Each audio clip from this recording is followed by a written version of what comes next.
ISL 11 സീസണിലേക്ക് പലതും വെട്ടിപ്പിടിക്കാൻ തന്നെയാണ് oven കോയലും Chennaiyin എഫ്സിയും വരുന്നത്. നിലവിൽ മികച്ച 10 ഇന്ത്യൻ വിദേശ സൈനിങ്ങുകൾ നടത്തിക്കഴിഞ്ഞ ചെന്നൈയിൻ എഫ്സി അവരുടെ 6 വിദേശ സൈനിങ്ങും പൂർത്തിയാക്കി ISL 11 സീസണിലെ മുഴുവൻ വിദേശ സൈനിങ്ങും പൂർത്തിയാക്കുന്ന ആദ്യ ടീമായി മാറുകയും ചെയ്തു. നിലവിൽ സ്കോട്ടിഷ് സ്ട്രൈക്കർ കോണർ ഷീൽസിനെയും ഇംഗ്ലീഷ് ഡിഫൻഡർ റയാൻ എഡ്വാർഡ്സിനെയും ചെന്നൈയിൻ എഫ്സി നിലനിർത്തിയിട്ടുണ്ട്. 26-കാരനായ കോർണർ ഷീൽസ് 21 മത്സരങ്ങളിൽ ചെന്നൈക്കായി കഴിഞ്ഞ സീസണിൽ 3 ഗോളുകളും 2 അസിസ്റ്റുകളും സ്വന്തമാക്കിയിട്ടുണ്ട്.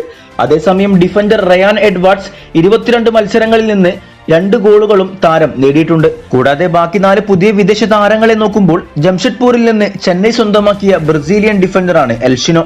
അവിടെ മികച്ച കളി പുറത്തെടുത്ത 33-കാരനായ താരം ഡിഫൻഡറിന് പുറമെ ഡിഫൻസീവ് മിഡ്ഫീൽഡർ റോളും ഭംഗിയായി കൈകാര്യം ചെയ്യും. കൂടെ തന്നെ ജംഷഡ്പൂരിൽ നിന്ന് ചെന്നൈ സ്വന്തമാക്കിയ നൈജീരിയൻ സ്ട്രൈക്കറാണ് ഡാനിയൽ ചീമ. 33-കാരനായ താരം 20 മത്സരങ്ങളിൽ നിന്ന് കഴിഞ്ഞ സീസണിൽ 6 ഗോളുകളും 1 അസിസ്റ്റും സ്വന്തമാക്കിയിട്ടുണ്ട്. അതുപോലെ ബ്രസീലിൽ നിന്നും മിഡ്ഫീൽഡ് ഭരിക്കാൻ കൊണ്ടുവന്ന അറ്റാക്കിംഗ് മിഡ്ഫീൽഡറാണ് ലൂക്കാസ് ബ്രാംബില. 29-കാരനായ താരം സൈപ്രസ് ക്ലബിന് വേണ്ടി കഴിഞ്ഞ സീസണിൽ 21 മത്സരങ്ങളിൽ നിന്ന് 1 ഗോളും 3 അസിസ്റ്റുകളും സ്വന്തമാക്കിയിട്ടുണ്ട്. അവസാനമായി കോർണർ ഷീൽഡ് ചീമക്കൊപ്പം അറ്റാക്കിംഗിൽ ചേരാൻ ചെന്നൈ പഞ്ചാബ് എഫ്സിയിൽ നിന്നും സ്വന്തമാക്കിയ കൊളംബിയൻ സ്ട്രൈക്കറാണ് വിൽമർ ജോർദാൻ ഗിൽ. കഴിഞ്ഞ സീസണിൽ മികച്ച കളി കാഴ്ചവെച്ച 33-കാരനായ താരം പഞ്ചാബ് എഫ്സിക്കായി 15 മത്സരങ്ങളിൽ നിന്ന് 8 ഗോളുകളും 1 അസിസ്റ്റും സ്വന്തമാക്കിയിട്ടുണ്ട്.